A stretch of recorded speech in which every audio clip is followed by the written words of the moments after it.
You can't do what you want to do unless you do what I want you to do. I mean, Don Lemon was talking about that openly on CNN. Yeah. Don't have a vaccine? Can't go to the supermarket. Don't have a vaccine? Can't go to work. Like, it's so strange that people want to say things like that. Like, that's the thing that blows me away. Why do people want to? Because they're dumb. They're dumb. They're right? dumb. They don't understand history. They don't understand Right. human beings. They don't understand human nature. They don't understand the history of every single country that's ever existed other than the United States. Up until 1776, every country that has ever existed was run by dictators. Right. All of them. This is the first one where you had elected officials. This is the first experiment in self-government that actually worked, and it created the greatest superpower the world's ever known. It created the greatest cultural machine, the greatest machine of art and creativity and innovation right here. And how did it do that? It did it through freedom. Because when you give people freedom, you let people do whatever the they want to do, they actually find ways to succeed and grow and thrive. But as soon as you put the boots to them, as soon as you tell them, you have to do this or you can't do that. You have to listen to me. Now you have a mini dictator. You have one step away from a king. You have a one step closer. You're moving one step closer to dictatorship. That's what the is happening. Western civilization. It's been around for a while, but suddenly everybody is talking about it. Some are anxious to save it. Others are happy to see it go. But what exactly is Western civilization? Is it the great cathedrals of Europe or the Nazi concentration camps? Is it the freedoms secured in the U.S. Constitution or chattel slavery? Life-saving medicines or poison gas? The left likes to focus on the bad: genocide, slavery, environmental destruction. But those have been present in every civilization from time immemorial. The positives are unique to the West: religious tolerance, abolition of slavery, universal human rights, the development of the scientific method. These are accomplishments of a scope and scale that only the West can claim. These aren't the only achievements that make the West special and uniquely successful.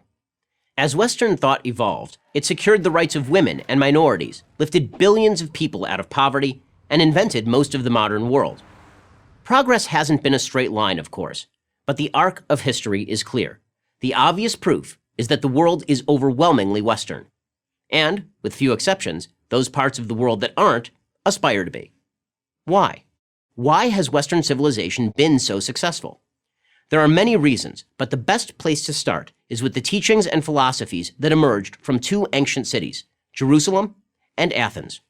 Jerusalem represents religious revelation as manifested in the Judeo-Christian tradition, the beliefs that a good God created an ordered universe and that this God demands moral behavior from his paramount creation, man. The other city, Athens, represents reason and logic as expressed by the great Greek thinkers, Plato and Aristotle, and many others. These two ways of thinking, revelation and reason, live in constant tension.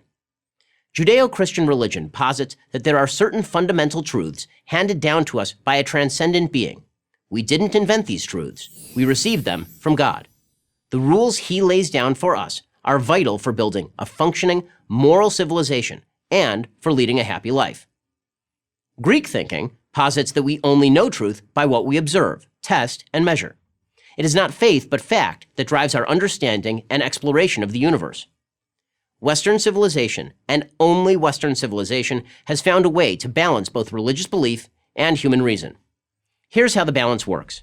The Judeo-Christian tradition teaches that God created an ordered universe and that we have an obligation to try to make the world better. This offers us purpose and suggests that history moves forward.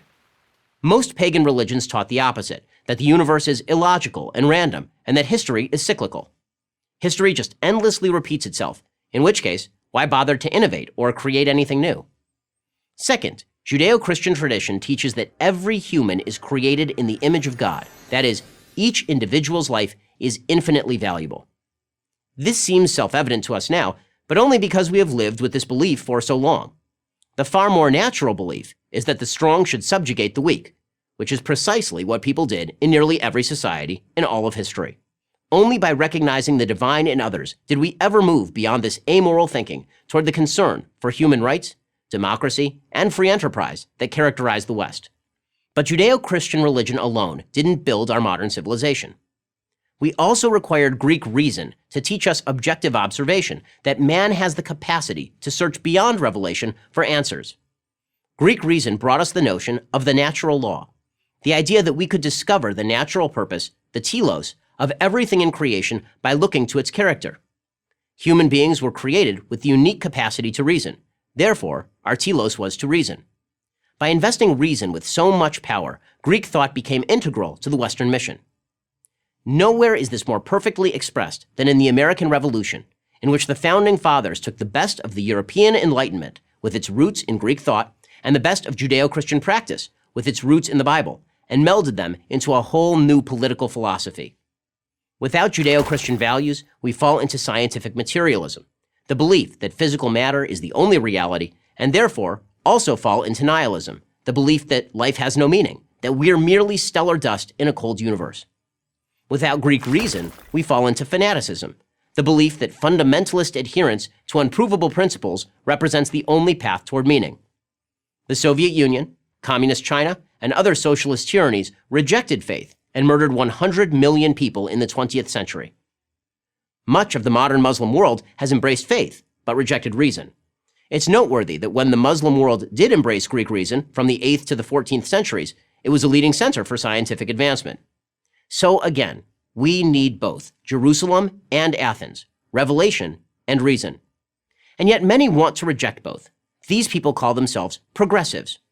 Ironically, they want to take us backwards to a time when man was governed neither by reason nor faith, but by feeling, and therefore back to a time of moral chaos and disorder, of feeling over fact.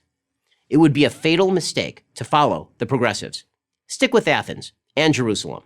I'm Ben Shapiro, editor of The Daily Wire and author of The Right Side of History for Prager University.